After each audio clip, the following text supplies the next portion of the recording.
Welcome to the Marvel Alliance podcast, where we cover anything and everything to do with the Marvel Universe. In the comics, TVs, and movies, we'll go from the Mojoverse to Earth 616 to Queens, New York, in order to bring the Marvel Universe right to you. I'm the Uncanny Chris. I'm your friendly neighborhood Brent. Alliance Assemble. Volume 94. And my goodness, we've had a few light weeks of news, but this is not one of those weeks, Brent. No, it's not. There is stuff to talk about this week. All the things. I think when we got to like Saturday, we were saying, okay, we're getting trailers on this. We have a Moon Knight story coming out, and we've got this. Man, we've already got a show set, and we haven't even gotten all the news yet. No, and in fact, we thought we were locked, and then more news came out. Yeah, more news came out. So, how's your week been? You know, I can't complain overall. Took a snow day today. I actually left the house, got about 10 minutes away, and I said, you know what? I'm going to get there. I don't know if I'm going to get home with the way the forecast was looking. And sure enough, I don't know if I would have been able to get home. So I just turned around and said, screw it. Told my boss, you pick. I'm working. I can work from home if you really want me to. But no, it's like we don't normally do that kind of thing. So it's like, all right, I'll take a vacation day. I don't care. I'm like, there we go. Vacation day it is. Played in the snow with the kids, shoveled the driveway, hung out. We watched. My son and I watched Aladdin: The Return of Jafar, because he has discovered the Aladdin movies, and he's watched the original and he watched the live action. I'm like, well, you haven't seen this one. It's like almost all the same voice cast, but with discount Robin Williams. Yeah, which is the same guy who did Homer Simpson, and you could totally hear it. But it's like discount animation. so I was like, man, I remember liking this movie a lot more as a kid when it came out. My taste has definitely improved. But he was digging it. I'm sure. I wouldn't be too surprised if what's the third one, King of Thieves or whatever. Mm-hmm. I wouldn't be too surprised if that gets thrown on tomorrow. So thank you for that, Disney Plus. There you go. And but yeah, my week's been good. Tomorrow, down to administrator, so it's just me and my other AP. My principal is going to be principal's going to the state wrestling tournament, and my other one's out, not feeling well. So it's not the first time. It's not the first time, but it's got to be a Friday, you know? Yes, I'm back at the office tomorrow. Yes, it's a PD day though for the teachers, and gotcha. So I like those days because they're a lot slower. So. Mm-hmm. So, but all right, so we got a lot of news. Let's start with the network plug. So we are part of the Geek Ultimate Alliance Network with 8 shows. On Mondays, we got my show, World's Finest True Believers, alternating bi-weekly with Ranger Alliance. This week, I dropped a new episode with our buddy Travis Hines from DC Alliance and Superhero Discussions, looking at Injustice Year 4. And as I hinted towards last week, there will be another World's Finest dropping on Monday. This is one, we are doing a creator spotlight. This is one that Clay and I have recorded back in January, and we have been waiting to drop this for the right time. And the right time is Monday, because the creators, and I say that plural intentionally, are dropping their book this coming week finally. Watch that tweet. It's gonna be pretty big. So check that out. We will also, I'm working with Mr. Snell to also drop the video recording on the Geekverse YouTube channel. So I don't want to promise that yet, but that should hopefully be doing on the same day. So check both out. It should be a good one. And so Ranger Alliance will be back the following week, 2 weeks in a row, to kind of get us all back on schedule. And then on Tuesdays, we got DC Alliance, Wednesday Superhero Discussion, Star Wars Alliance on Thursdays, Marvel Alliance on Fridays, a walk through the multiverse bi-weekly on Saturdays, and a slice of film Sundays bi-weekly. It is currently on hiatus, but it'll be coming back real soon. On the Geekverse YouTube channel, DC Alliance goes live on Monday nights at 9 o'clock Eastern Standard Time. Star Wars goes live at 7 o'clock Eastern Standard Time, and the show goes live at 9:10 Eastern Standard Time.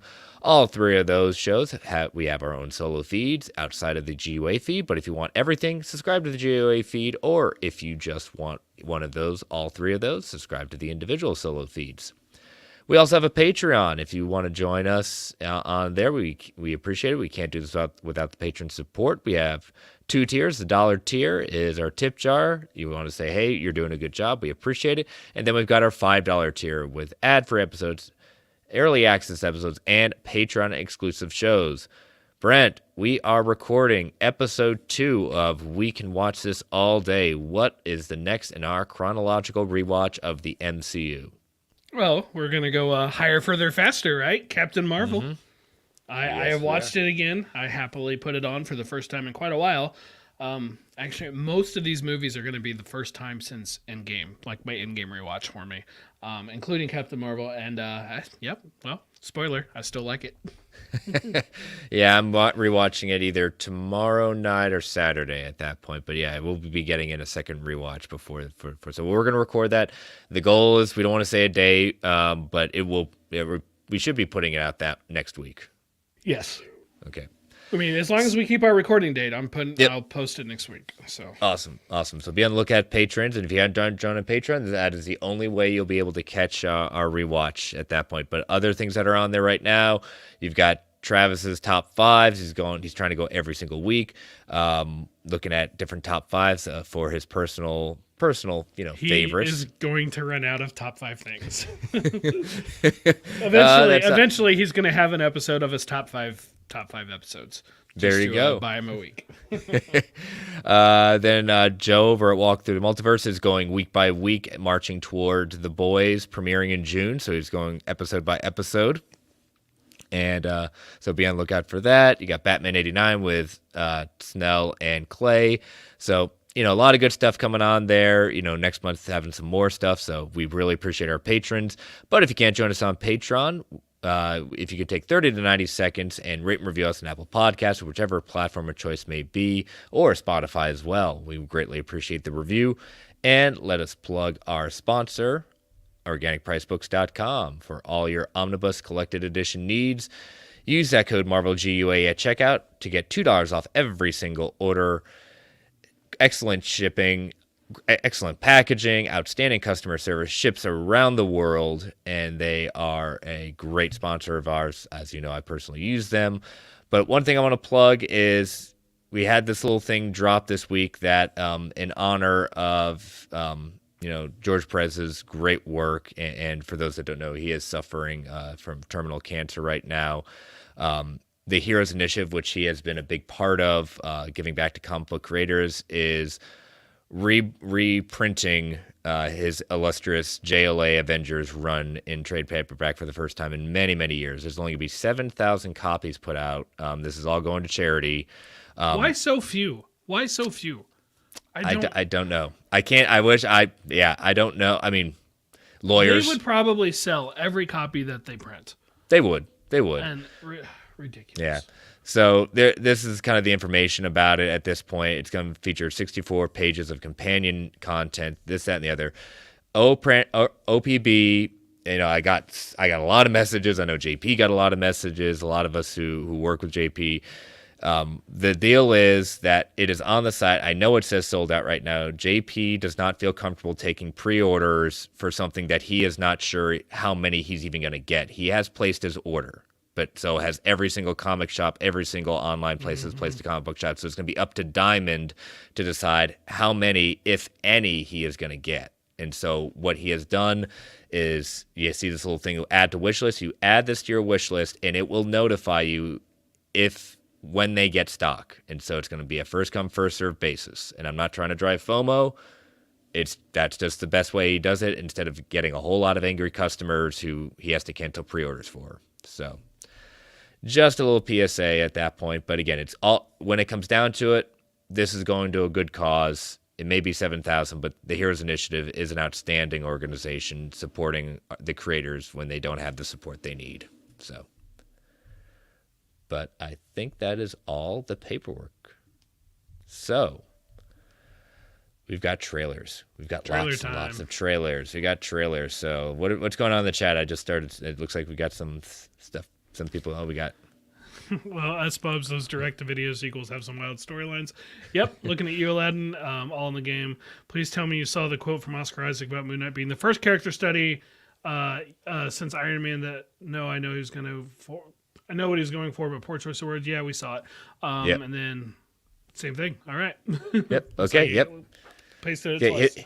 Hit that enter button twice. But yeah, we will get to, we were going over those Moonlight highlights maybe a little bit later in the show. But yeah, we will get to that. That is on the docket for tonight. So Well, this we've got technically 3 trailers to go over. We're gonna start with the big one, the full second trailer of Multiverse of Madness. We'll head into after that going the brief little thing because we wouldn't do this TV spot if there weren't new things that they put in it. So Right. There's a couple shots not in the trailer, which, okay, you win. I'll watch them both. Yeah.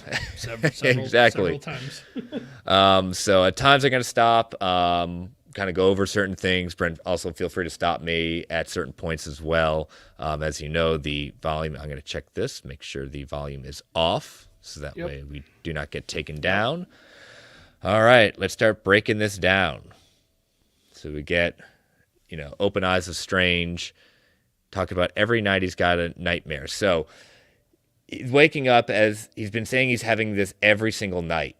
And I'm not sure if this is an actual dream or this is actually something else from the movie, Yeah, they want you to think that this is the dream that he's having, but that could just be clever editing. True. Also, we're not sure which Strange we're talking about. Yes, there's so many Stranges. Yeah, there's a lot of Stranges, so we're not sure which Strange is talking about this. So this is also a reverse shot of what we got in the teaser. The stairs we're seeing them going up the stairs that they're going to go to. So we get, the destruction happening. All right, so we get another look at this ribbon monster, this star portal going up, and who is hanging there, Brent? America Chavez at that point. So that's actually how the portals open up. Now, I want to give kind of a brief history of Miss Chavez. So please do. Yes. I personally could use it. I've only read very few books with her in it, so please enlighten me. Yep. So her power set is she's invulnerable, super strength, and can open portals to different realities. She is one of the most powerful characters in the Marvel universe. She was supposed to actually debut in No Way Home.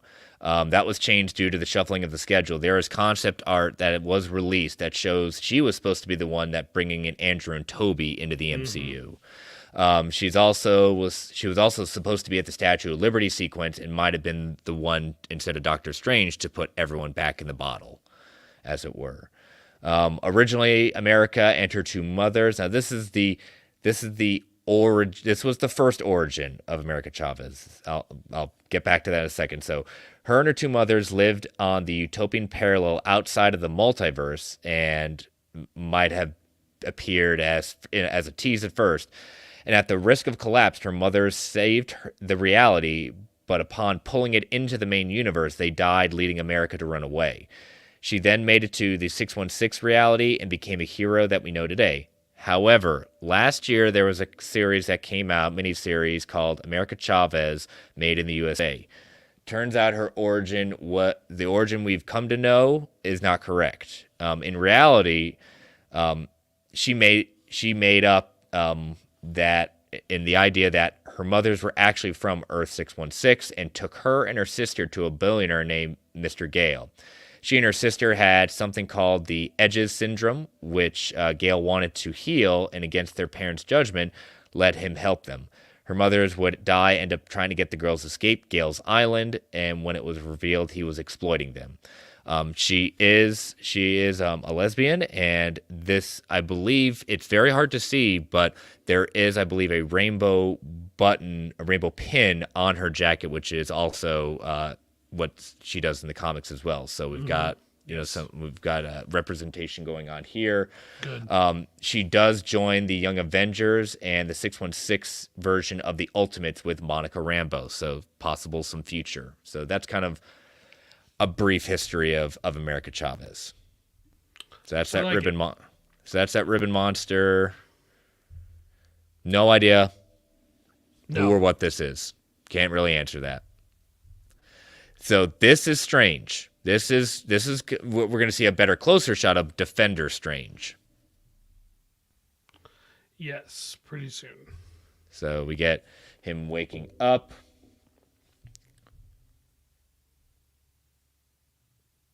And the nightmare begins.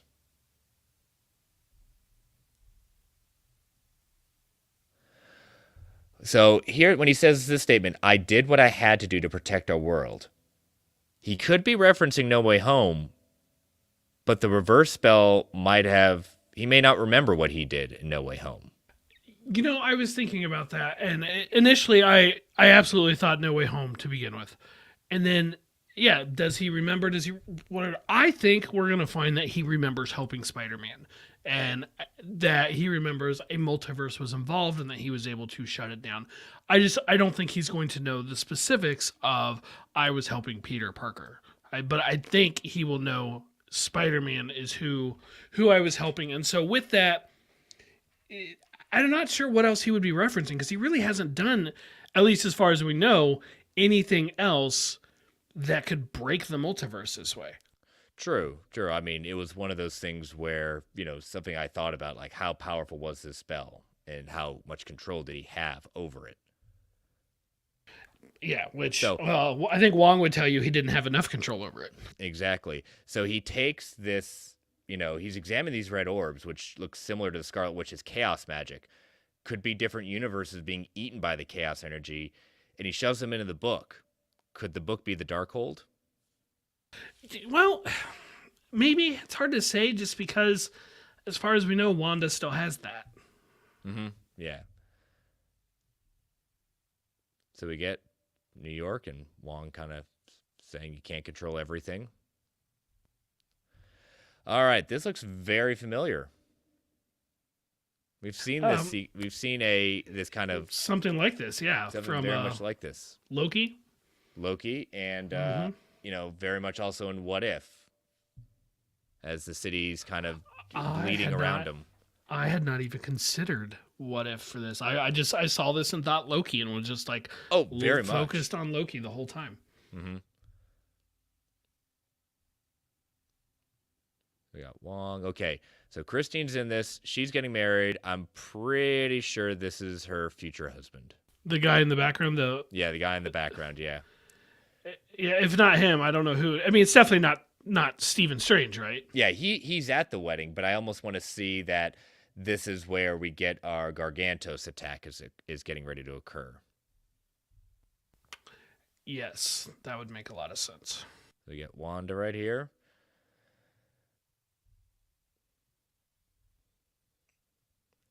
All right, so she's asking, what do you know about the the multiverse at that point? But I want to kind of go back to, it's not here necessarily, but I remember in the other trailer where she was, cutting branches at that point. Mm-hmm. Remember what they called that in the TVA? Oh, pruning. Mm-hmm. Pruning. This timelines at that point needed to be reset.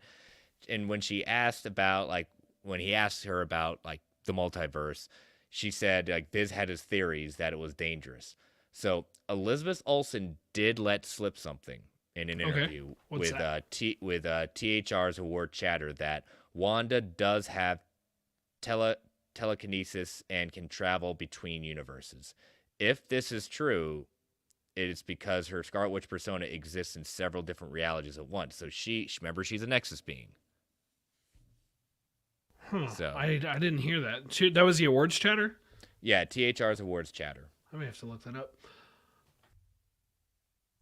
So this little creature here, I can't remember his name, but I know he's comic accurate. Mm-hmm.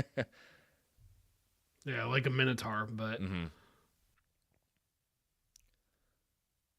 When I first saw him, I actually thought of I can never remember her name. I've had this problem before on the show, but the woman that raised Wanda and Quicksilver in the comics, Magda or something like that, from the High Evolutionary. Mm-hmm. That's actually when I first saw that, I wondered if the High Evolutionary was going to be making an appearance. Yeah. So we get this shot with the vault door opening, the Nexus of all reality, and it looks like the Nexus of all realities, where all the multiverses kind of intersect here, and they can access different universes. So this is where we saw America at the beginning of the trailer, and where Defender Strange was pulled into the portal, and people standing in the vault door. If we can get a good shot of that. Okay, it's right there. Right there's an X. X-Men confirmed. I saw that, and I was like, "Yep, there we go." um, so America's there, and Christine is there, but this is not our Christine. This is not MCU Christine, and we'll see that later in this trailer.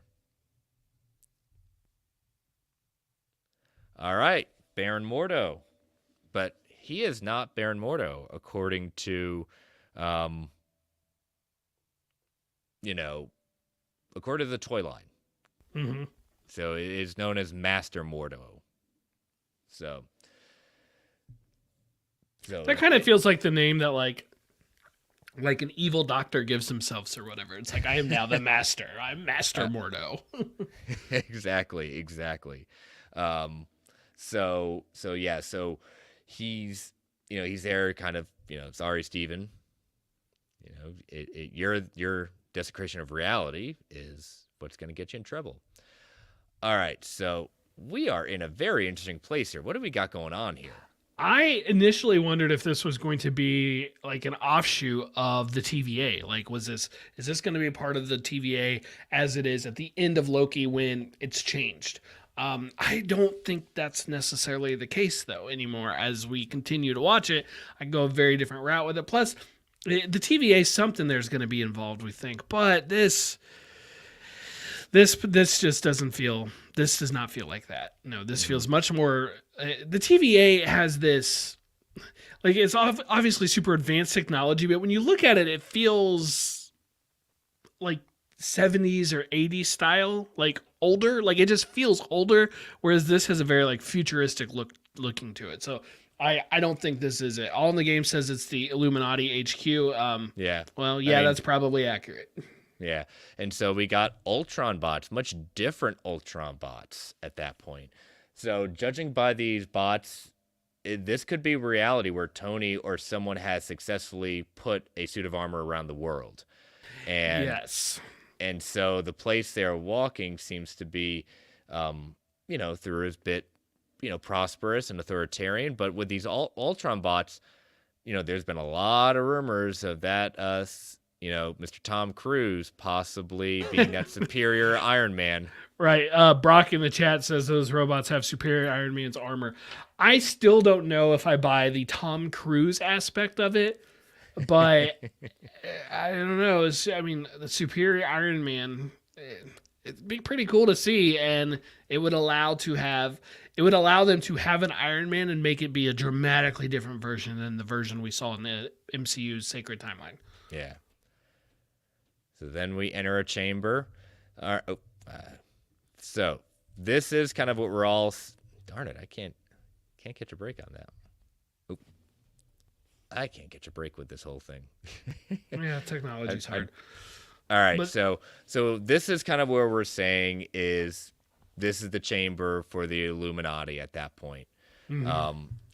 That's Baron. It's hard to see on this one, but if you look at the YouTube, this figure right here is Mordo. I'm saying it's Mordo because you can definitely see eventually the sword that he's carrying at that point. So you think he is a member of this Illuminati? I think he's a member of the Illuminati, and the reason I think that, I think as we get later and we get more we get like a clear look at Defender Strange, but also we get a statue of Defender Strange. I think Defender Strange is dead.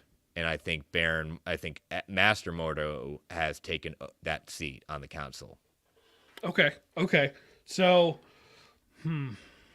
okay, I follow your logic. That does make sense to me there. So, Master, you think you just to be clear, we're thinking this is not the same Mordo that we saw in Doctor Strange 2016. Yeah, this is a variant. Okay, all right, I'm digging it. We have a figure sitting down here. I've seen more closer images. It looks to be, I would like to say that's maybe Captain Carter. Well, this is where I will bring up the poster for this. Mm-hmm. And towards the bottom right corner, there's like all these like shards of glass, like glimpses through reality, if you will, Superboy Prime Punch style, I guess. And in one of them, you do see Captain Carter's shield. And so and there's been done on purpose. There's been speculation. I don't even know if I can call it rumors, but definitely speculation that Captain Carter would have an appearance in this movie. I hope she does. I really hope she does. That'd be awesome. Yeah, and then we've got another figure here. People have tried to skin it. It's a little shimmer on the suit.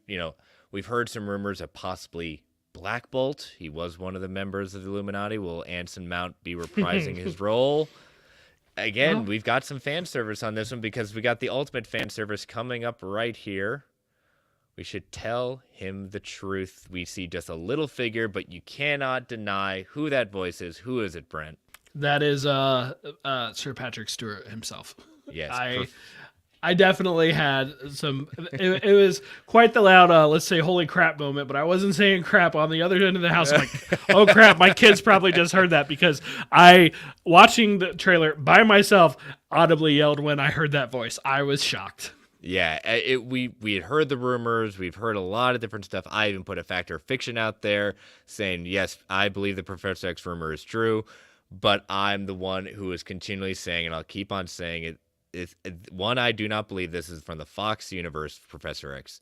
It is from, I will continue saying that I want to get weird. Let's say he's from the animated universe. Well, I am coming around to that, but I clearly I would never have a job with Marvel in their marketing department because I don't understand. Because to me, if maybe he's not in it, but let's just bet real quick. If Tobey Maguire was in this movie, why would you not show him and hide the Patrick Stewart thing? Here, you're putting it out there. So the other side of that is if you're showing us this, and no, we didn't see his face, but we don't need his face. His voice is recognizable. You see part of the side of his head here. We don't need his face. Sir Patrick Stewart, confirmed. So if they're willing to show us him, what are they not showing us? Oh, I think yeah, Deadpool. We'll talk about Deadpool later. Yeah, but here I told you this theory. He said we should tell him the truth. This may be a Professor X, even though I said like the animated universe. But whatever version, my theory right now is this might be a Professor X, where Wanda actually did House of M. And the mutants were reduced to 198. And so he knows what Wanda's really capable of. I feel like at this point, I want to bring up this theory that I'm seeing all over TikTok that the MCU prime timeline that we have been following is a post House of M timeline, or I guess it'd be a mid House of M timeline where the mutants have effectively been wiped out and Wanda has already said no more mutants, and that this is going to spin it back out of that. I don't necessarily buy that. I do think that this movie might be a trigger point to provide mutants to the main MCU. I don't think the House of M, I don't think it's already happened. Let me put it that way. Mm-hmm. Yeah, I think so. And people are leaning on, they're turning into cubes. We'll see that sequence in just a second. It's like, yeah, but that's also could be an homage to the comic, not saying it's imitating the comic. Right. So, again, who are other people on the council? Could it be, mentioning Superior Iron Cruz, Namor, Kang might be on there. He shall not be named. Reed Kang Richards would be interesting because he's not like all these other characters have had their. I mean, well, Mordo hasn't, but like all the other names you named are like from the comics have been involved. But like Kang never was, to my knowledge. Yeah, no. There's a council of Kangs. I know that. Yes, there's also a council of Reeds, and I don't think it's them either. Yeah. So yeah, the big moment, they did give us that little tease of the cameo. So all right, so they're going through reality. We got a dino. We got dinosaurs here at that point. I don't think they're going to Jurassic World, but there is in the comics. There's somewhere else. Yep, the Savage Land. Magneto's made his home there sometimes. Makes me wonder if they'll have their powers in the Savage Land because, it seems kind of story dependent, but there are times when the Savage Land like just interferes with abnormal or superhuman abilities. Yeah. All right, so they break it through reality. If you've got to get this right, and you've got to turn down. I'm not gonna be able to do it. It's not worth it, especially in this volume. But if you turn down your settings to playback speed to the lowest setting, you will be. If you're good, I did it a couple of times. As they go through different realities, you'll see them actually at one point going to an animated reality at one point. Right. What was that that you were telling me your theory about Professor X? A week or two ago that I definitely was shooting down. the that he's from the animated universe. He's our animated Professor X. Right. So That would be something, and I'm starting to come around to that very real possibility. mm-hmm. I almost think it's likely that he's not the same Professor X from the Fox X-Men movies, especially with the quotes that he's given about how he doesn't, like he said that he met with Feige, and if not for Logan and for how he liked how that wrapped up, that he would be more interested. I don't know if he's playing a different character technically though. It's still honoring the past, but it's doing it in a different way. Oh yeah, exactly. So we get our Sinister Strange Supreme, but I don't think this is our Strange Supreme anymore. I'm starting to lean that this is not him. I was going to ask that because when we first saw the glimpse of him at the end of the No Way Home trailer or teaser, everybody was dead set on this being the Strange Supreme from episode 4 of What If. Mm-hmm. I don't know if I buy it because right here he looks like he's in a Sanctum Sanctorum, and I'm like, I don't think that's where that Strange is hanging out. Maybe the Watcher, gave him a little more than just a rock to float on, but I'm not sure I buy it. All right, this is the infamous now. Is the dress blue or yellow or red, whatever? I'm not going to be good enough to pause it right so we could see it. I'm going to try it one more time. See if I slow your playback speed down.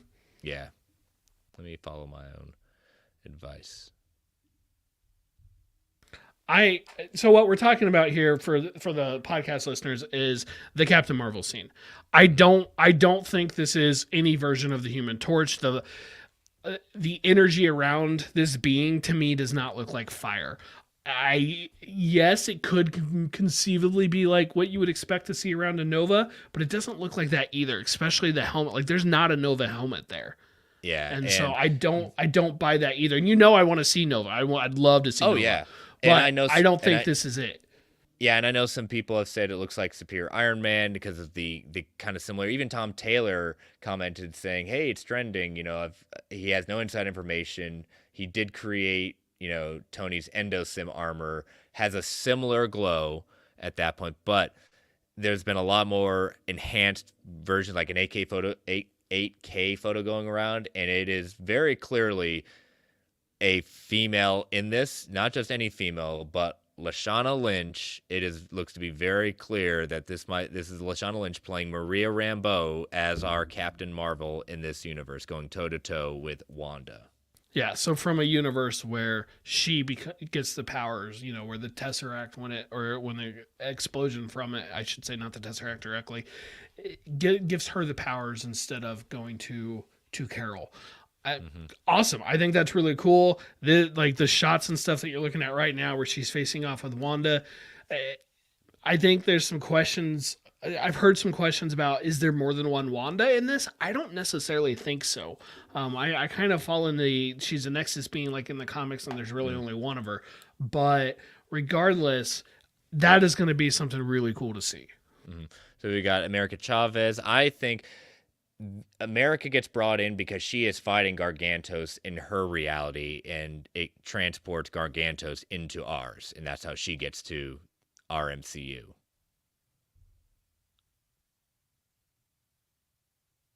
Yeah, and we're going to Gargantos because that's what there was like a Lego toy or something like that had that name on it. It's Gargantos, yeah. Shuma Gurath. I guess there's actually a rights thing, and it's one of those characters that Marvel doesn't technically have the rights to use in any form anymore. It's weird in the sense of like they have a working relationship with the company that does, but I think when it came down to it, I think it was just easier going with what they do outright own versus trying to financially. It's probably better too because they'd probably have to give a cut. Mm-hmm. And you don't want to give a cut of this movie. No. Yeah, exactly. And so, Defender Strange this is Defender Strange. This is a statue to him. That's why I'm saying I think he's been killed. Agreed. All right. Look at this background. Look at what Strange is wearing. Mm-hmm. Yes. This is back at where we saw them when she was walking with him, and he asked her, what does she know about the multiverse? And I love this line. She says, and this is our GIF we put in the live tweet, you break the rules and become the hero. I do it, and I become the enemy. That doesn't seem fair. Yes, So absolutely. Great line. She has created that reality around them that they are walking through. That is not real. She isn't.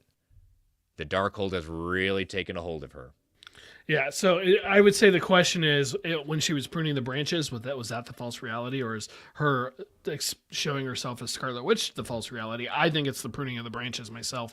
I love that line. I hate the way suddenly everyone's like, oh, she's this horrible person. She took this whole town hostage. And I'm like, something like half the Avengers have done horrible things like throughout. Like there are things that you could just, so many characters that you could just make an argument for have done these horrible things that they should not necessarily just be washed over. And I mean, that's what, it's complex, that's what gives those complex stories. It's not black and white. I don't know that I agree that she's full on going to be the villain, the big bad of this movie. I do think, at least for part of it, she's going to be an antagonist. If she is the villain, okay, I'm totally open to that.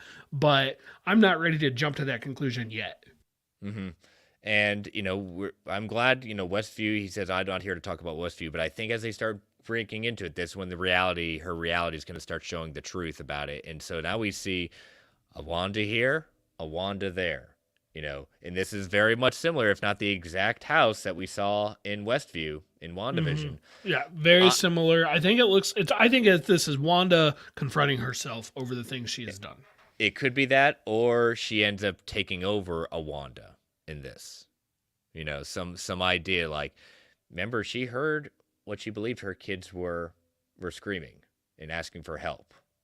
So I have a factor of fiction about this. So I'll kind of hold that there. Thinking about it, there could the Wanda isn't a Nexus being in the sense of there's only one across all realities. We already know that to be true because we've seen alternate Wandas and What If. So there could be more than one Wanda here. Yep. So that doesn't seem fair. Mordo fighting. America Chavez going in. All right. This is like pure Sam Raimi, and I'm going to slow this down one more time because Wanda is in where the Illuminati are, that area, and 2 boxes. This will come to play when we see the second trailer, the TV spot. We're going to take an ad break after we finish this one. These 2 boxes, America Chavez is in this box. She's there. Yeah. She Wanda is there in the chamber that is where Strange is and now America Chavez is. So very cool Sam Raimi shot.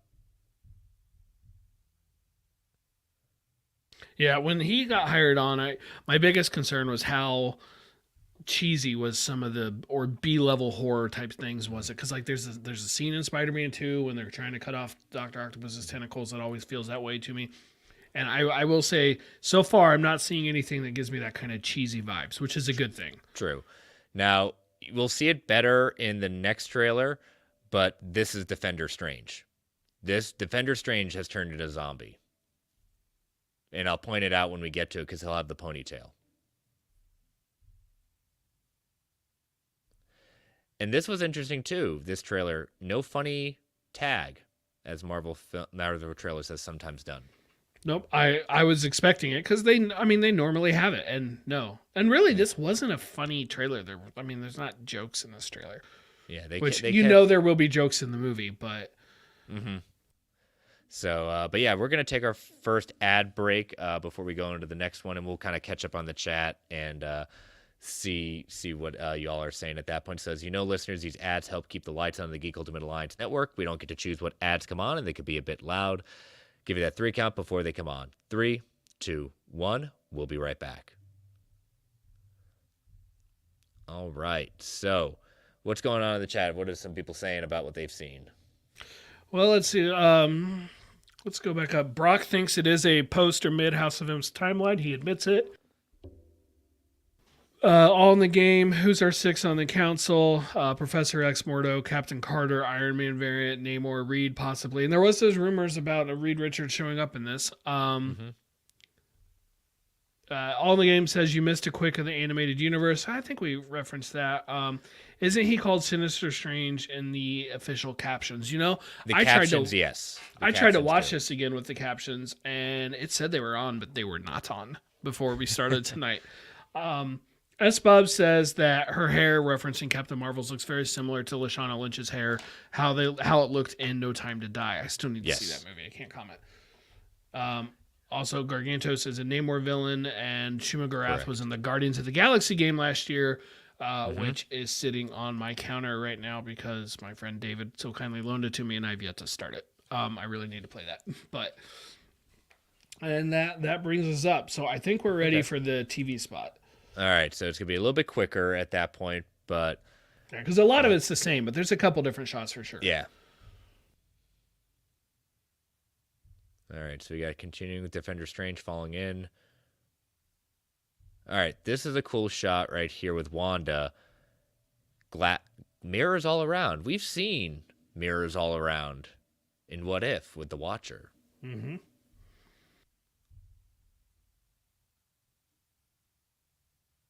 All right, there's a good look at Defender Strange right there. So for Defender Strange, just as Wanda's on the side of like chaos at that point, and our Strange is kind of like going the balancing order and chaos. Defender Strange is very much order to the extreme. You know, he's definitely in like looking at that clothing again. That's very similar to the statue. That's why I say he's perished. So enlighten me. How did the name Defender Strange come about? Why did people start calling him that? Or is that just a caption thing? No, it's A, the toys said it, and B, when he was on when he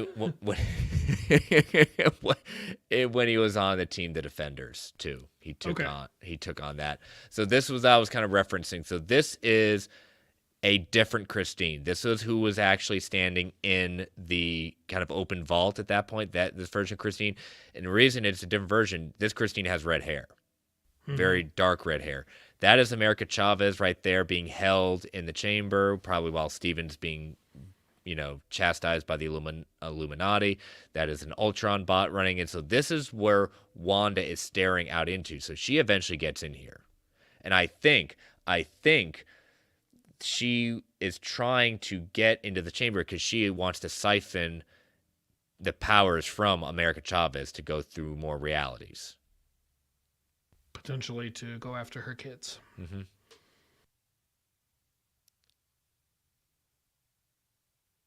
All right, so a lot of people remember they were saying that Dor and Loki. In that first teaser, they thought, oh, maybe that's the Dor and TVA is getting involved. No, that's Wanda, possibly zombie Wanda too. I don't know if it's zombie Wanda though. I heard a lot of people. I just don't buy that one. It's hard to say.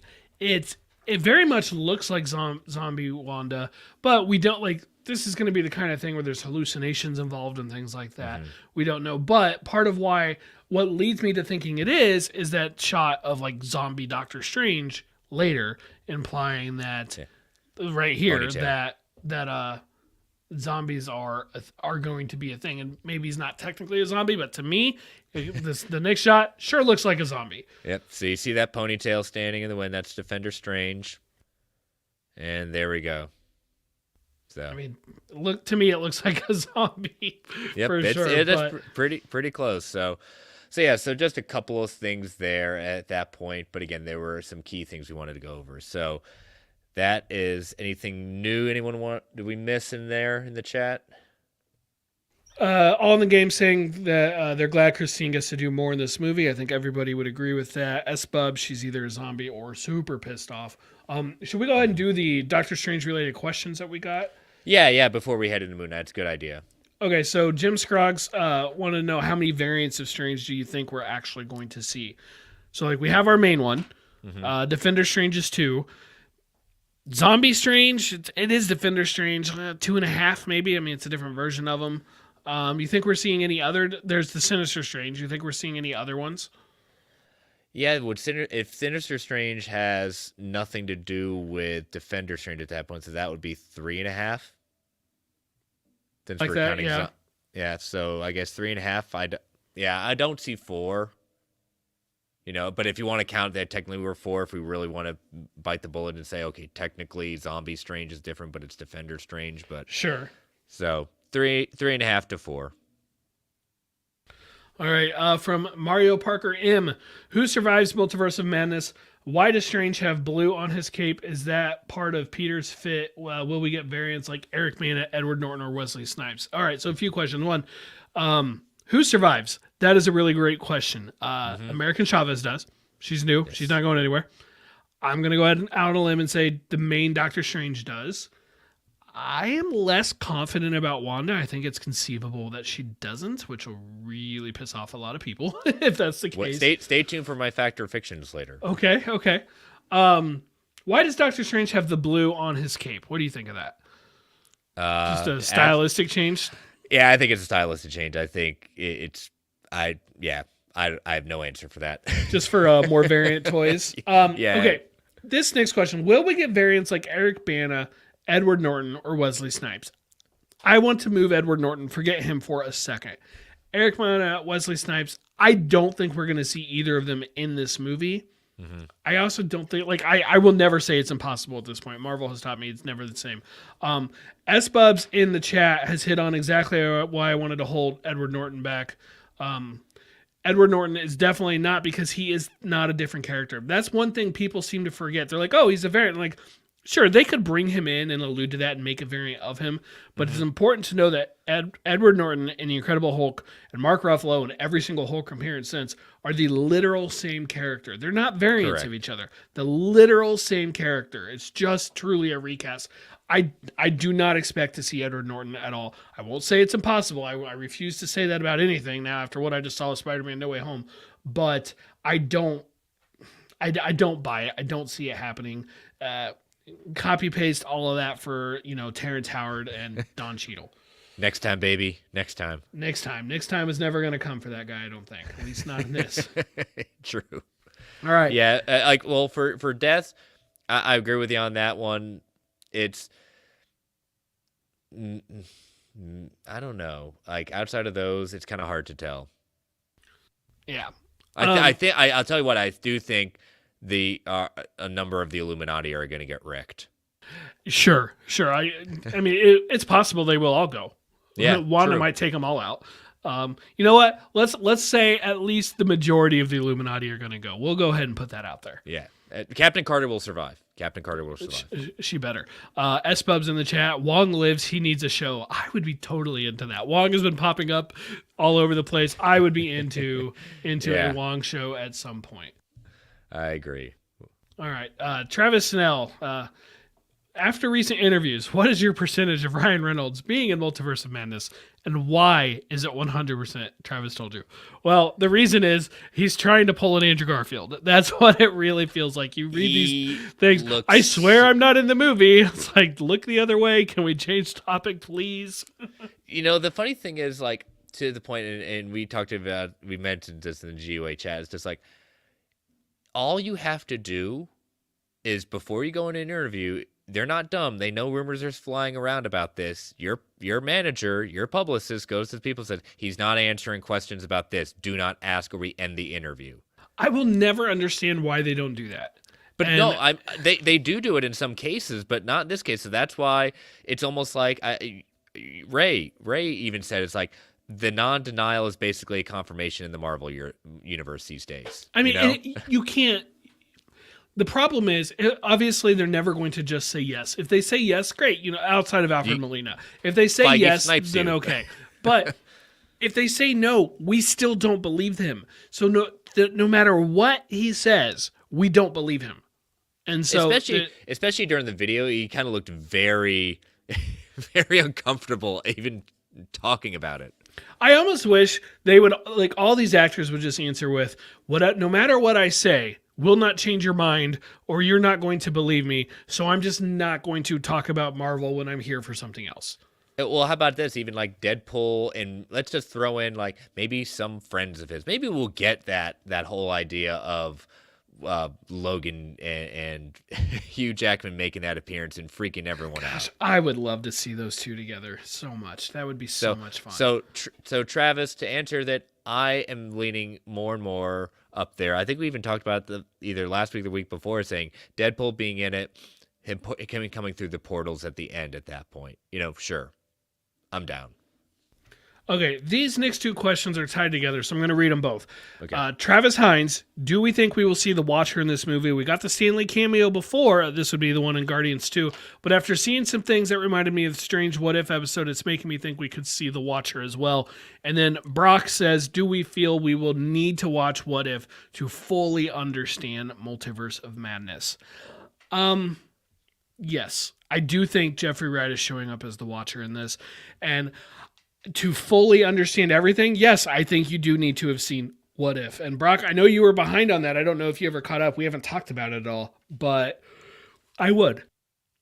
And that's the thing where we've said it before. We've come to a point where you need to do homework going into these movies. Do you have to do it to go into it? Not necessarily, but you understand a lot more, and you can pick up those references. Nothing says that you can't go back and watch it and then go back to the movies while it's still in theaters and go see it again and get a better understanding of it. But it's when you see Captain Carter there, you'll recognize Peggy. It's like, why is she dressed as Captain Carter? And people can put two and two. Oh, this is a different universe. She becomes like, people can figure certain things like that out, but it'll help understand. But you don't have to see it, but it will definitely help a lot. Think of Spider-Man No Way Home. You know that there were people. Brock just confirmed in the chat he's never caught up. Man, it's only 9 episodes. They're like a half hour. Come on, just Brock. Get it done. You can do this. But especially you're a big Strange fan, and episode 4 is fantastic.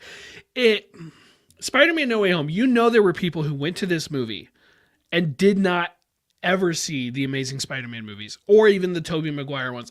I know that's sacrilege to a lot of people, but yes, there are younger people out there, people who did not grow up on those movies and they never bothered to go back to them or never had the drive to. I think that they still understood everything in Spider-Man No Way Home because it's pretty simple. This is a Spider-Man from a different universe. This is a different Spider-Man from a different universe. 3 Spider-Man, like you get it, but it's a whole lot cooler and you get a lot more of the jokes and references and the more subtle things if you knew the material they came from. That is what I think this would be like for a potential Captain Carter, Strange Supreme, the Watcher. You'll understand, you will follow along, and you'll know who these key people are. But it'll be cooler if you saw What If. And frankly, I think it's worth seeing. Is What If my favorite Marvel Studios thing? Absolutely not. But goodness knows I had my problems with it, but there's still more good than bad there, and there's still some fun ideas to be had. Oh, very much. And like I said, that sequence that we just saw with Wanda and kind of that mirror glass room at that point, I mean, the Watcher was there too. That would be a great place for the Watcher to kind of make an appearance and shock everyone. It's like, who is that tall man that sounds like that Jeffrey Wright is voicing? Here's your homework, 9 episodes. Go do it, Brock. If nothing else, a couple more appearances and performances from Chadwick Boseman. If nothing else, like to me, that alone makes it worth it. Mm-hmm. Exactly. And it, just some of the situations they put people, like, you know what, Brock, I'm not even going to spoil you. I don't know if you've seen it, but Thanos is in an episode, and it is very different than the Thanos we saw in Infinity War and Endgame. So it's just fun. It's a fun time. I would encourage people to watch it. I know some people won't, and I'm not speaking about Brock specifically here. I have friends at work who watch pretty much all this stuff. They won't bother with What If because it's animated. They don't care. I'm like, all right, that's fine. If you don't want to do animated, that's up to you. I get it. I prefer live action also, but that doesn't mean it's not good, compelling storytelling. Why is Commissioner Gordon in this movie? Because multiverse. Because you just got to follow the blueprint, and it's got Commissioner Gordon. But you know what? To even say that, I haven't seen it yet because I'm waiting for the whole series to wrap up because I have tons of stuff on my backlog. But I'm a huge Star Trek fan. And I've heard from a number of people, including our buddy Dave from DC On Screen and Star Trek Universe podcast, that the show Prodigy is probably the best Star Trek show that he's ever seen. Mm-hmm. And it's an animated show that technically is on Nickelodeon, but it's the best. I mean, knock animation all you want. There is some compelling, great stuff that does not involve the words Disney that people have done. Sure, absolutely. And so I wish people would be willing to give it. My brother-in-law said, I'm not going to watch that. I don't want to watch a cartoon. Okay, on you. You don't want to watch it. That's up to you. But it's got Marvel Studios in the logo. And it's canon. it is part of the canon. It's part of that Marvel Cinematic Multiverse, and we're gonna see at least one of these characters, if not a couple of them, probably this year, probably in May. Yep. So, all right. Well, let us do this very short Moon Knight trailer because, as always, oh yes, I agree. I agree, Brock. Yes, Lower Decks, good animated content too. I love that show as well. So, let me cue up Moon Knight. Oh, got to turn off the sound. Here we go.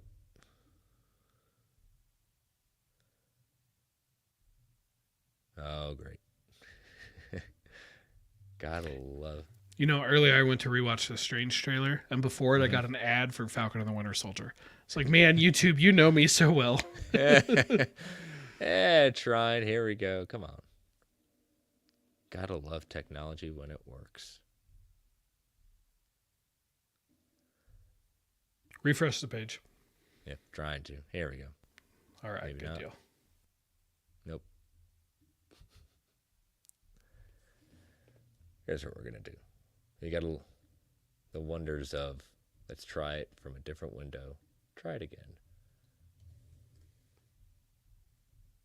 S-Bubs, he's been getting Shang-Chi trailers all week for some reason on YouTube.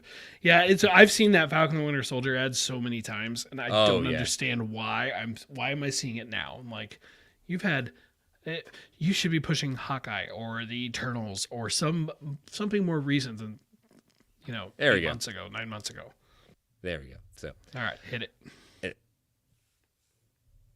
All right, so got Khonshu behind him.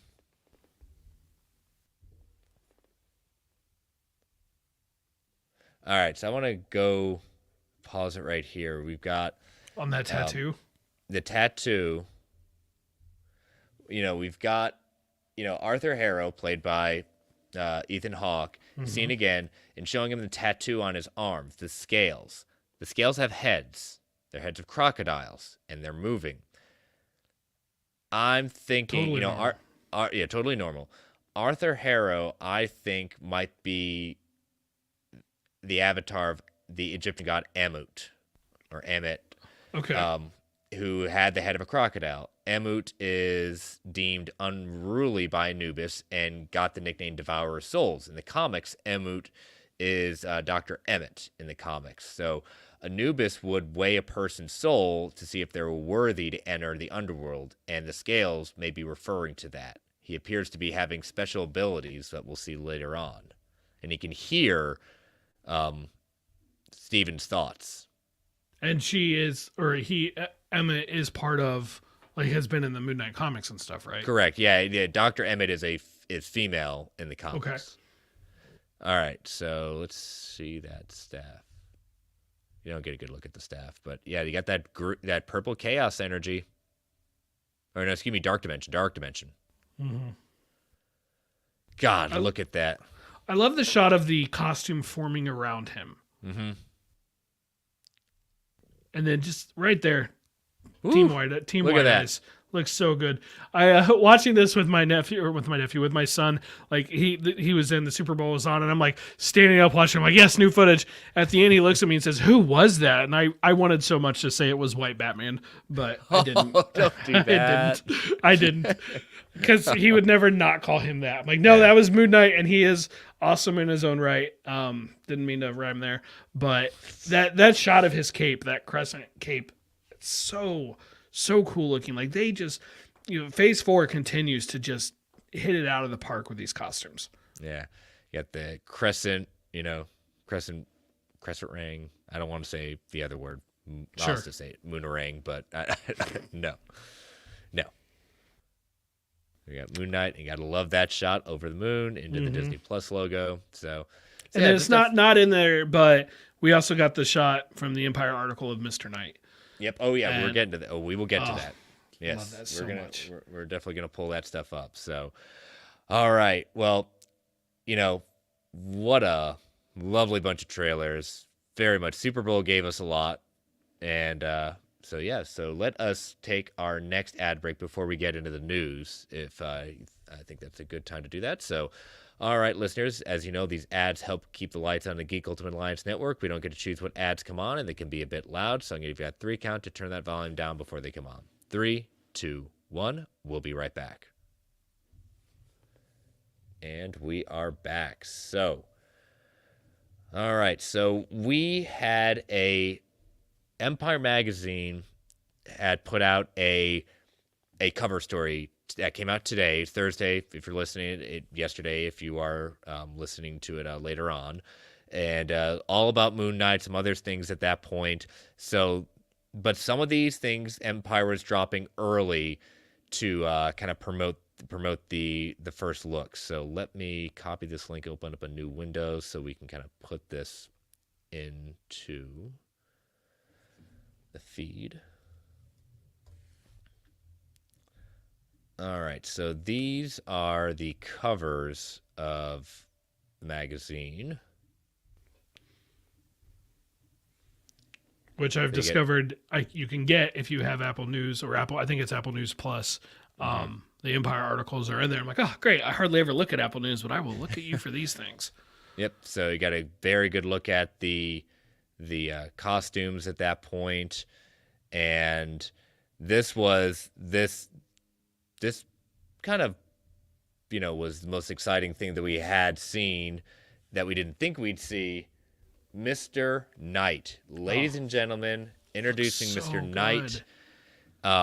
Mr. Snell kept on, just loving how much it is. I agree with him a little bit. I'm a little concerned that we're seeing it because I was like, oh, we're not seeing Mr. Knight this season. It might be later on when we see Moon Knight later on. But yeah, I'm worried in the sense of how quickly we're going to introduce Mr. Knight, just because this is a later personality. This is much more recent personality that was introduced in the comics. The person tweeting this out, Declan Shavley, is one of the artists for Mr. Knight, and people kind of asked him, hey, are you getting some money from that or just credit? And he says, probably just credit, no money. Now, he and another artist are kind of like looked at as the kind of creators of the design, but we know the whole thing in the background where money, creators, recognition, that can be sticky area. Yes, and regardless, Marvel needs to be better about that. Correct. It's not their strong suit. Nope, not their strong suit. And this is what I want to show. That is Khonshu, ladies and gentlemen. Mm-hmm. All that glory right there. Yeah, Khonshu looks great. That when I first heard they were doing a Moon Knight, it's like, well, I didn't expect to see the Mr. Knight costume. I didn't really expect to see Khonshu. I wondered what it was going to be like. And honestly, I kind of thought maybe they're going to go more the white Batman route. But no, they're definitely going with the more recent comics. And I think that's all the better for it. Exactly. So some highlights from this, how violent will Moon Knight be? Kevin Feige gave a really good statement about where this is, because we've always wondered that, Moon Knight is a very dark character. This is going to be something very different for the MCU, or the Marvel Cinematic Multiverse, and Disney Plus for itself. So Kevin Feige said to Empire, it's been fun to work with Disney Plus to see the boundary shifting on what we're able to do. There are moments in the series when Moon Knight is wailing on another character, and it is loud and it's brutal, and the knee-jerk reaction is, we're going to pull back on this, right? No, we're not pulling back. There's a tonal shift. This is a different thing. This is Moon Knight. Now, Moon Knight has officially been rated TV-14. This has been the same rating for all the other Disney Plus series, including What If. What If was rated that? Kind of surprised with that. Mm-hmm. So TV-14. So nothing has changed with it. So this made me feel, okay, he's saying this. I feel a little bit better about it. I'll be the one saying I'll believe it when I see it, in the sense of what we're going to see. But I did like Feige saying, we're going to try to push it a little bit more. We're going to go a little deeper. We're going to be more brutal. Now, I don't think we're going to get, gore and heads coming off and blood going everywhere, but I do think we're going to see some blood. I do think we're going to get, as you said, a little more brutal with the fights. I would expect definitely to be brutal. All in the game makes my point for me that I wanted to bring up. At a minimum, he says it has to match the intensity of CM Bunky and Walker's fight. Very good point. Falcon and Winter Soldier had some very brutal things in it. That fight, was the shield going into Definitely someone's brutal. head. The shield, going in, Walker killing somebody with the shield. No, we didn't actually see it directly, but it was there, blood splattered all over the shield. This is where I say what I always say. None of the Marvel characters have to be rated R. Some of them can be rated R, but they don't have to be. You can do Moon Knight without going full hard rated R type stuff, TVMA. But I am glad that they're at least going with this, that it's, not the equivalent, whatever the equivalent of G is or something. I think it's fine. There's plenty of brutal stuff, even throughout the MCU as a whole. There are multiple times I'm like, wow, that was a brutal scene. And it's fine. They're just going to use a lot of it with Moon Knight. I would expect lots of violence. I'm probably not going to be super hard on the language or whatever. I think that's okay. This was a good quote. It's what you want to hear. Once again, they're treating these characters and they're trying to match the tone to how it matches the property. Not every property should have the same tone. Marvel is great at making that varied from project to project to project, and that is including with Moon Knight. Yeah. Oscar Isaac, very much throughout the whole article, like how he got into it, what his feelings are. And so talking about his as he calls an all-out character study performance. He said, often on these big movies, it can feel like you're building the plane on the runway. The idea of getting back to handmade films, character studies, I was desperate for that feeling. Moon Knight felt handmade to me. And it's the first legitimate character study since Iron Man. I thought maybe I can hijack this thing. Maybe this is a chance to do something really effing nutty on a major stage. What I love most about this thing is that it's the exploration of a mind that doesn't know itself, a human being that doesn't know it's his own brain. I found that really moving, what the mind is capable of as far as survival. But the workload was massive. The technical challenge of embodying these different characters physically, the way I had to manifest my body, it required a lot of energy. So he's deeming this a first character study since Iron Man. Yeah, I don't know if I personally would totally agree with that, but regardless, I don't care. If to him that's what it is, and he feels like he can really get into the head of this character or characters, maybe we should say, that's what matters. That's what's going to get the best performance. And he talked about in the article being hesitant because he's already played in these big IP worlds. He was Apocalypse in X-Men Apocalypse. He was Poe in Star Wars, and he wasn't sure if he wanted to go back to some of this. I'm glad that they convinced him to do so. I'm glad that he was willing to take the chance, and it certainly seems like it's paying off for him. Yeah, he said like one of the big selling points is that they did allow him to make some creative choices and listen to his choices in the sense of how he wanted to do things. And so, again, a lot of artists kind of he said, I don't want to be a corporate cog. He wanted to understand it. So, and yeah, I think we all were surprised when he was cast by this because of how, his end time at Star Wars didn't end on the most pleasant notes either with what he had to say about it. So. Yeah, and I'd love to see him back in Star Wars, but I kind of just assumed we won't. Who knows? Maybe the movie that Feige is producing will be different. Maybe that'll actually be related. Who knows? Maybe. As they ended at the end of the story, they talked about Moon Knight's future. Said where Moon Knight goes next within the larger MCU remains to be seen. The character has occasionally teamed up with Blade in the comics, so Isaac may well find him still standing shoulder to shoulder with Mahershala Ali's vampire slaying at some point. Slater, who is the showrunner for the show, said, I can't imagine this is the last time you'll see Moon Knight in the MCU. He's too much fun. Isaac is a little more keeping the cards close to the chest. He said, it depends on whether people see the freaking show. So if they see it, maybe we'll see more. Moon Knight, he said, I love playing him, particularly Steven. I hope I get to visit him again. I love him so much. I feel he's someone real who lives in the world. It's been a long time since I've felt this kind of connection. Like, it's just hearing that, even if, yes, he's saying this is a limited series. Remember, none of these shows, what did Feige call them, Brent?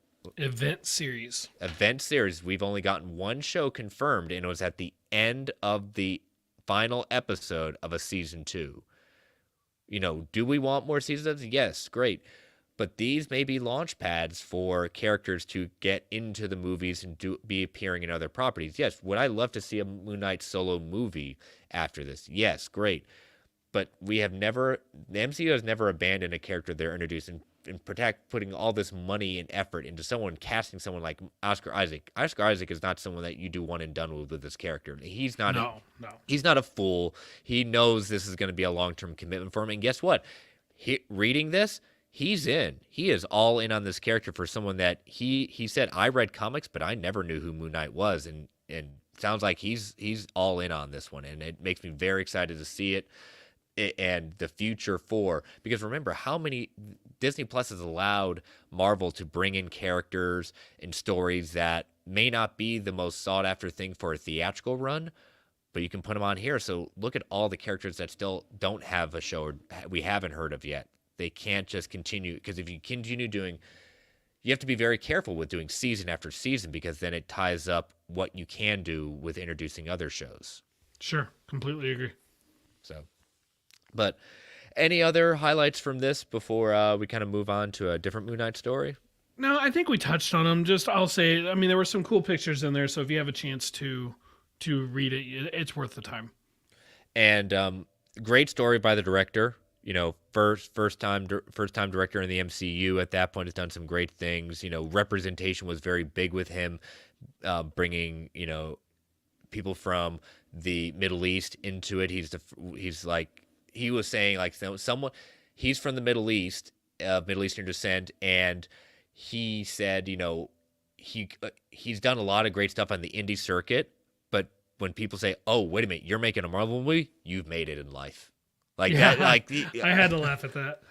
And so he's done such a good job in the sense of trying to honor and deepen into not only the idea of exploring a broken mind, but also the Egyptian history going into it as well. So, yeah, a great person to get, and again, good for. I mean, representation is important both in front of and behind the camera, and so. It gets another hopefully awesome director in Marvel's catalog. Yeah, so check it out. It's on stands now or in your wherever you get magazines digitally as well. So we did get, before we move on from Moon Knight, we did get an official voice casting for Moon Knight. Disney has officially revealed that F. Murray Abraham has joined Moon Knight as the voice of the Egyptian moon god Khonshu. He won the Academy Award for Best Actor for his role as Antonio Salieri in 1984's Amadeus. Abraham is also best known for his previous roles in Showtime's Homeland, which I love that he did an amazing job with that, The Grand Budapest Hotel, Inside Llewyn Davis, and Star Trek Insurrection. He is no stranger to lending his voice for different characters after portraying characters in 2018's Isle of Dogs and 2019's How to Train Your Dragon, The Hidden World.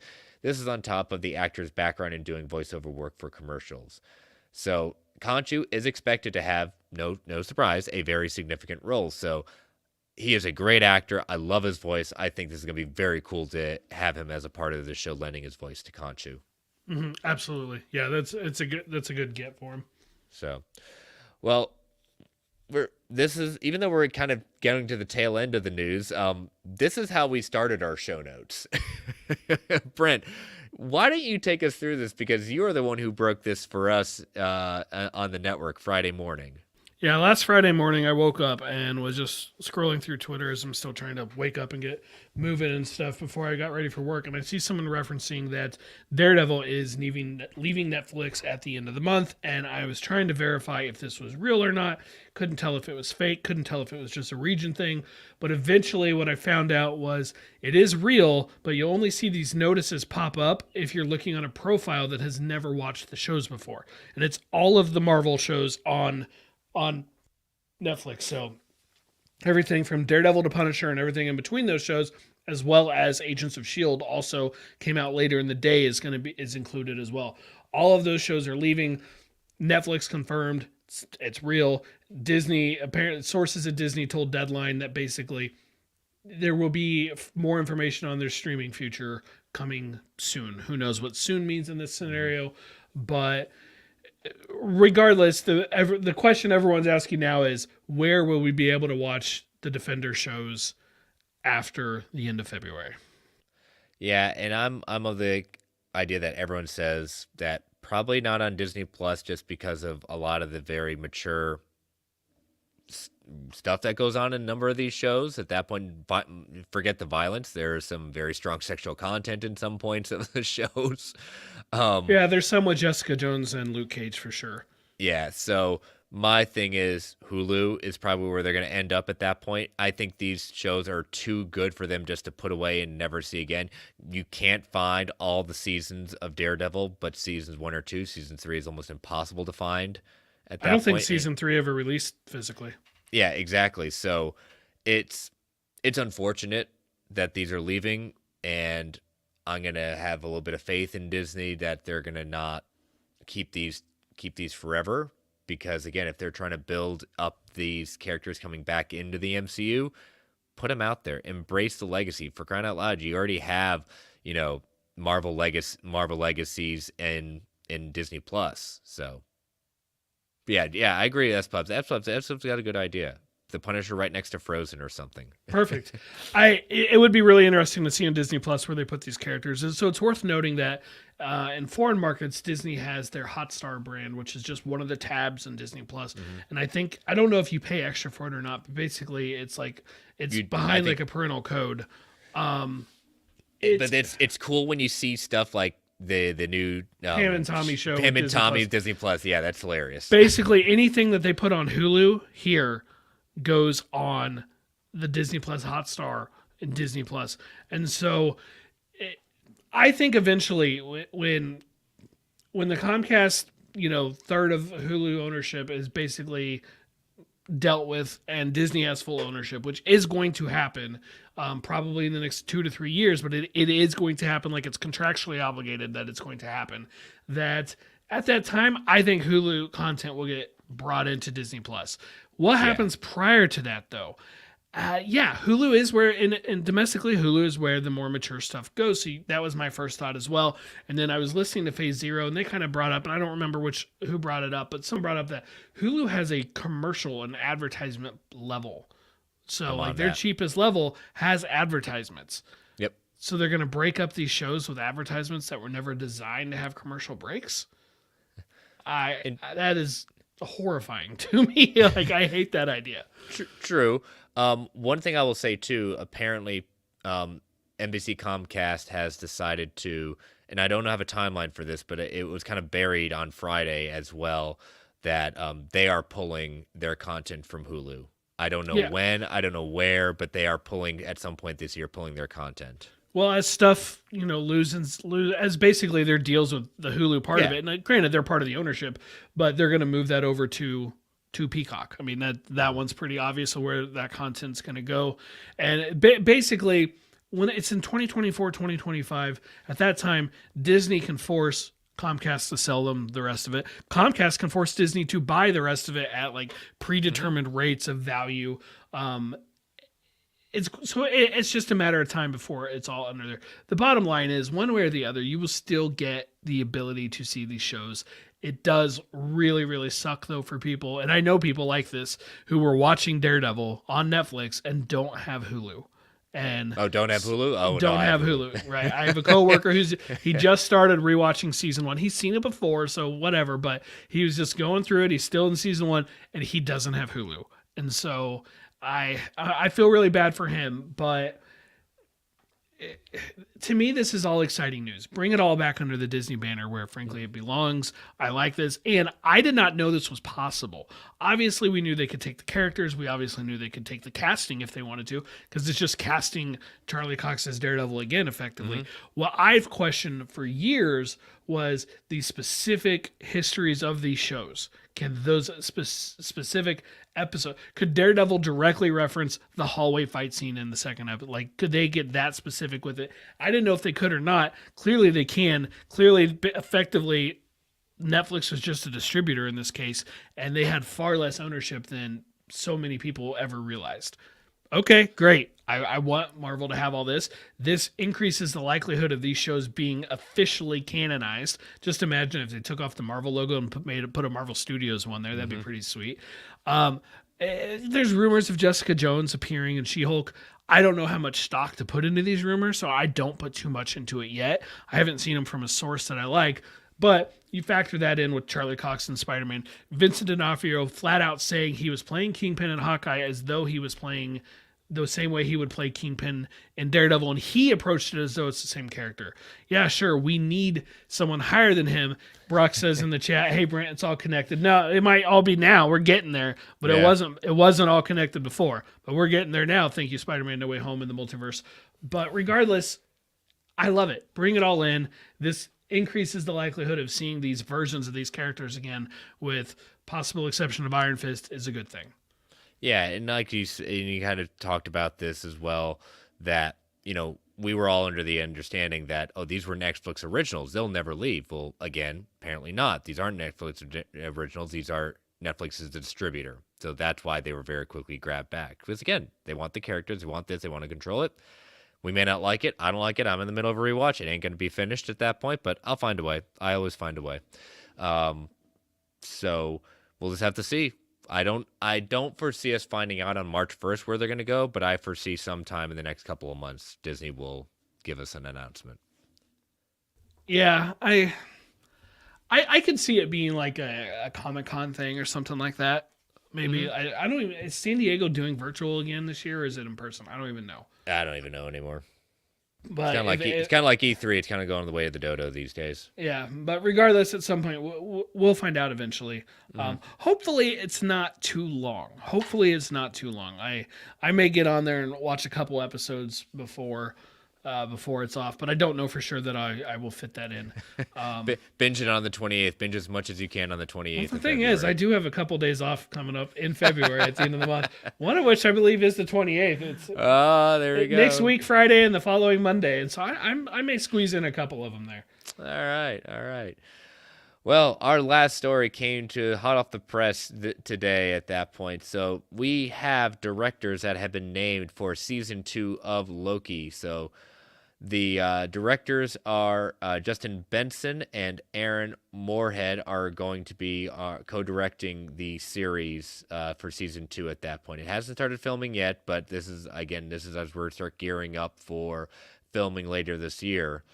The directing duo became directors that came to high priority event series such as The Twilight Zone and Archive 81. Twilight Zone, this was the relaunch of the series by Jordan Peele at that point, which I can attest to. Outstanding. If you're a fan of Jordan Peele, watch that Twilight Zone. He really channels it and takes it up to another level. I have not seen Archive 81, so I cannot speak to that. Marvel was so impressed with their early work, they brought them in to direct a couple of episodes of Moon Knight, so we're going to see some of their work, so we'll have to make a note to see what those particular episodes are to see how their direction goes with that. And sources close to the production say the shoot went so smoothly that Marvel was already looking for other projects they wanted them to be a part of, and immediately Loki Season 2 jumped to the top of the list. So, hopefully pretty soon we're going to start seeing some filming and some more casting. Yeah, I'm not familiar with them, but if they like the work and liked how the process went on Moon Knight so much that they want to give them something that's debatably, arguably their highest profile Disney Plus show to date. It's questionable if it's Loki or WandaVision, but it's one of those two for sure. If they're going to give them the reins over that, I mean, okay, great. Yeah. That's a great sign. I'll look forward to it. Yeah, so, all right, that is all the news. Big news week. Lots of stuff to talk about. So we are going to take our final ad break at that point before we get into any more listener feedback and fact or fictions on my end. So listeners, as you know, these ads help keep the lights on in the Geek Ultimate Alliance Network. We don't get to choose what ads come on, and they can be a bit loud. So I'm going to give that 3 count to turn that volume down before they come on. 3, 2, 1. We'll be right back. All right. So, did we answer all the questions that we came did? up? We did. All we right. had the one Moon Knight one, and then everything else. Actually, you know what? I don't know. I don't know if we did actually. This one from David about Moon Knight. We're going to throw it in now. Now that Feige Okay. has said that they are not pulling any punches in Moon Knight, I wonder if they were going to use that to gauge whether or not to put the Defender shows on Disney Plus versus Hulu. No, we did not. We did So not. we talked around it, but we did not. I could see that actually, just leaving Daredevil on the shelf for a couple months until you get through to May 4th, right? May 4th is the final episode. Maybe I could see that being logic, and if Moon Knight goes okay, then up in the ante a little bit with the brutality and stuff. Because I would be surprised if Moon Knight was as brutal as some of that stuff we got from Daredevil and like the Punisher. Yeah, it would be very interesting. Again, I think they'll put him on the shelf for a little bit, but I don't see them putting it on the shelf for that long. So all right. I'm trying to pull up my Factor Fictions for that, but I'm also going to pull up the Factor Fictions from last week. So let us see how everyone did. It was an interesting kind of voting. One of them I was kind of surprised at how close it came with voting. All right. All right, so number one, at least one of the live-action Spider-Men will voice their character in either Across the Spider-Verse Part 1 or 2. This was a runaway. 93% said fact, 7% said fiction. So Good. Toby, Andrew, or both are coming back, according to our listeners and fans. Well, they're right. So They are right. Number two, the first time we see Deadpool in the MCU, not counting the trailer for Free Guy, will be in a credit scene. 68% said fact, 32% said fiction. And the final one, the Madam Web movie, again, can't go an episode without talking about Madam Web. close. It's so close. Will show at least a clip of other Spider-Man movies in one way or another. 94% said fact, 6% said fiction. Yep, it's gonna happen. It is. One day we will get there at that point. So, all right, my Factor Fictions are all centered around our lovely Multiverse of Madness. So, let me see how I want to order these. All right. At least one of the variants introduced in Multiverse of Madness will return in a future MCU project. Fact. I think that's gonna happen. Yeah, I think as well. Again, Well, I want to clarify. Does Captain Carter count? No, it has. I guess I was new- very specific. okay. Introduced in. Okay. I Multiverse still of think Madness. it's fact. I just wanted to make sure that was on the record. Yeah, because because that would be low hanging fruit. Say, oh yeah, Captain Carter counts. Well, technically she's not introduced. So, next one, in Multiverse of Madness, Wanda will be able to quote unquote find her kids, but these aren't her kids. These are variants, and of a different Wanda, and they're gonna reject her. I can almost see her finding older kids. Recast them as older variants. That way they can fight alongside the potential young Avengers. Yes, fact. I think that will happen, and I could see that pushing her over the edge. That's what I kind of like the idea, because she's trying to find her kids. So I think they're going to find her kids. It's from a different Wanda, maybe even a Wanda that doesn't have powers at all. Ooh, intriguing. So I'm fact as well with that one, because again, I think this is all about, I hate to say it, but breaking her down to, just can't be happy, which leads to my final one. Wanda will not be killed at the end of Multiverse of Madness, but will be so broken at the end of it, she will just go into hiding and disappear for a while. Man, the two parts. I agree that she will not be killed. I'm ultimately going to say fact for this. I am less strong about the part of her going into hiding, but ultimately I'll go fact for it. Yeah, I don't think the hiding is a happy ending for her necessarily. I think the hiding is like she's on the run, Sure. So, all right. Well, I'm fact for that one, but yes, I will post those as always Sunday afternoon. So make sure to check those out and let your voice be heard. And all right, well, let us get to the end of the evening with Comic Book Club Daredevil Born Again, issue number 230. We left off with seeing the nun hold The nun. Yeah. the nun, Maggie. Maggie, yes, Maggie, holding what we know as her son Matthew in her arms, and this is an issue of just a lot of reflection, a lot of kind of where we're seeing, that last issue dealt a lot of different blows to people, and we're kind of seeing the effects of where everyone's at that point. Mm-hmm. Yeah. For me, Ben Urich was the highlight of this particular issue. I mean, the stuff with Karen was good. The stuff with Matt was good, but that sequence when he's had his fingers broken by that evil nurse lady, and she calls him, or really the other guy calls him, but the potential witness, but she takes the phone, says, "I want you to hear this," and makes him listen to her killing the guy, the police officer who was going to turn Fisk in, basically. Such an incredibly compelling scene to watch.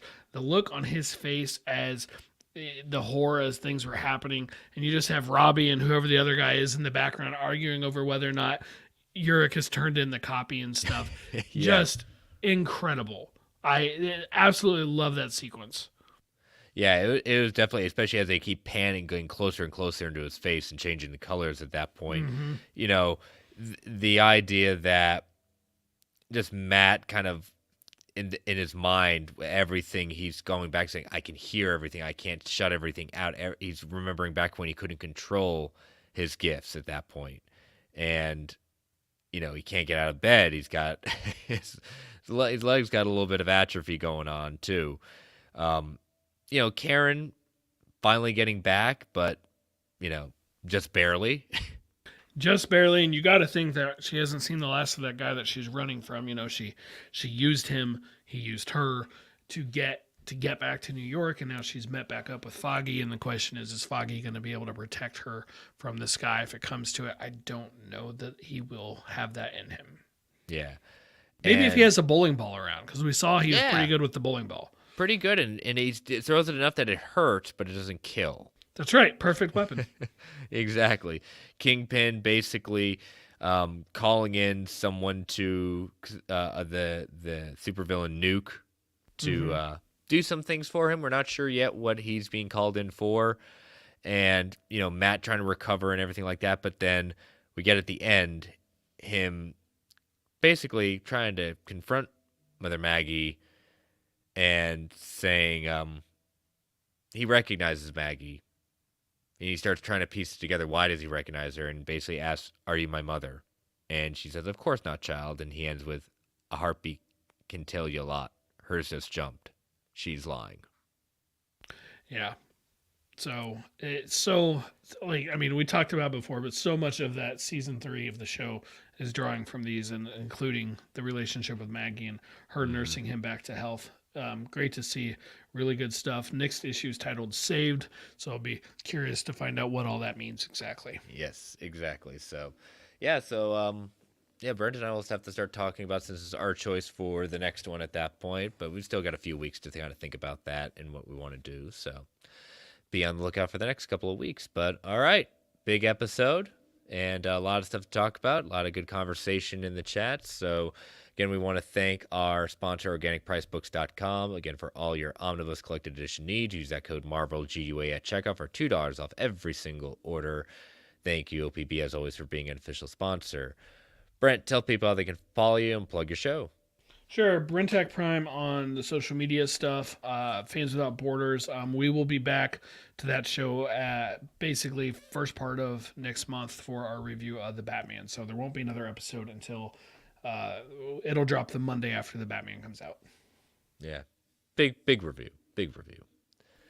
Yes, you can follow me on Twitter at Chris Balga. You can follow this show on Twitter at Marvel 8 Podcast. You can follow my other show on Twitter at Finest Believers. You can email the show at marvelalliancepodcast@gmail.com. You can follow the Geek Ultimate Alliance Network on Twitter at GWayPod Network. Feel free to tweet, email if you want to provide feedback, ask questions, fact or fictions, whatever is floating your mind at that point. Also, we've got, I'll say that we should have said at the top of the show, we're not going to go kind of cutting off like we did for No Way Home, but there are a lot of people spoiling some stuff out there by stuff with Multiverse Madness. Keep it clear out of our stuff. Just, be respectful. you know. Absolutely. So, we talk about stuff like rumors and things like that, but don't put things in there that you're going to tag us in things that, something on. Just, we respect you, respect our wishes as well. But we've got some great listeners. We got some great fans, so we really appreciate you guys and gals are awesome with that. So, continue to rate and review the show on Apple Podcasts, Spotify, whatever platform of choice may be. Great chat, great group in the chat. Thank you all for coming out there. Thank you all for listening. Stay safe out there, everyone. And as Stan the Man would say, Excelsior, true believers. Well, Brent, post-credits discussion today. We're going to go a little outside of our realm, but you and I want to give our thoughts on a little show called The Book of Boba Fett. So, spoiler warning, because most people don't listen to this show thinking they're going to get Star Wars spoilers. Spoiler warning for Star Wars, The Book of Boba Fett.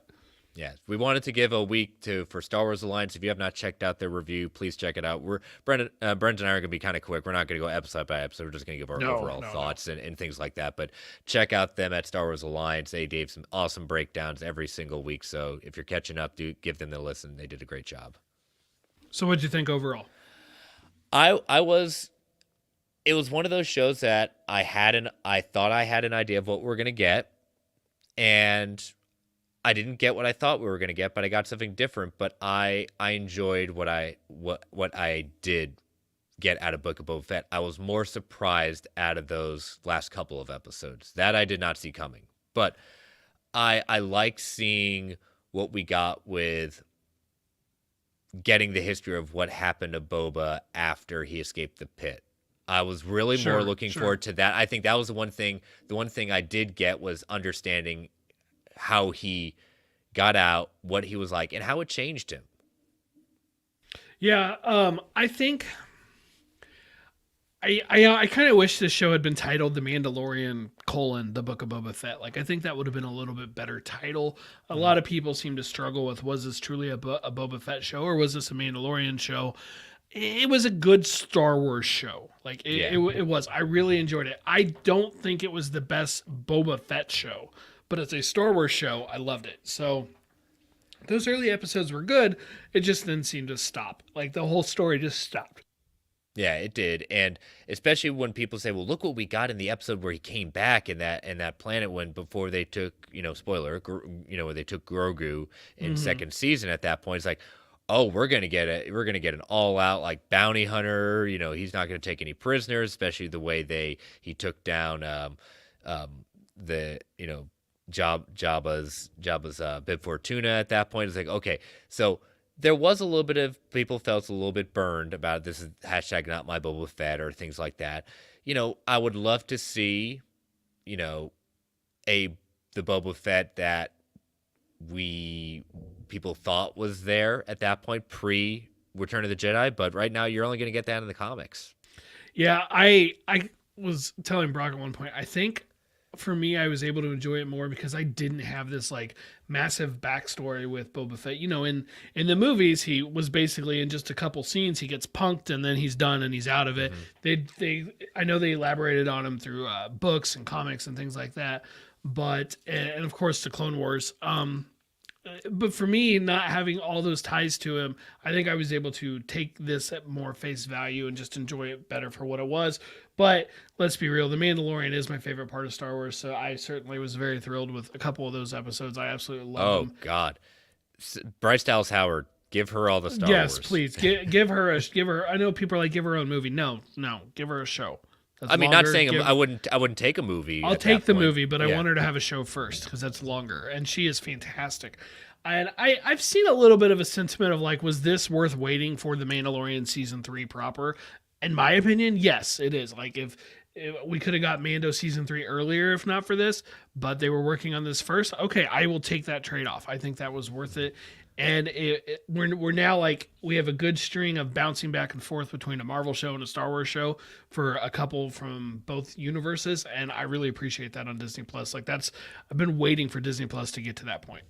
Yeah. I mean, the episode, the full episode with that first one with him understanding the dark saber, that whole thing. I mean, it was just I did not expect a whole, again, Book of Boba Fett. I wasn't expecting a whole episode on Mando, and then the next episode with Luke and Ahsoka and Grogu and making the choice at that point.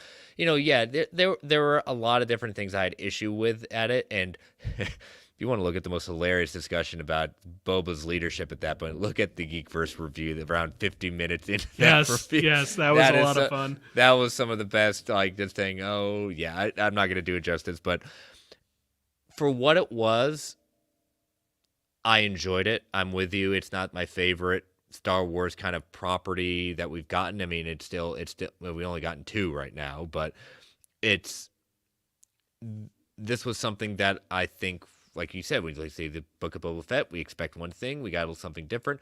Was it terrible? No. Was it great? No. It was good. It was, for the most part, good Star Wars. And you know what? We're going to get some more. We got Obi-Wan coming in May. We've got Andor. We've got some more. Andor's this year, right? Andor is this year, with a season 2 already ordered.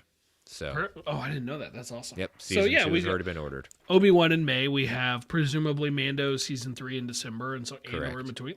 Fantastic. We have so much Marvel and Star Wars shows to look forward to for Disney Plus for the rest of this year. So yeah, so those are our thoughts. Check out Star Wars Alliance for full breakdowns and things like that, and we'll see you next week. Maybe some Madam Web. Who knows? See you later. See ya.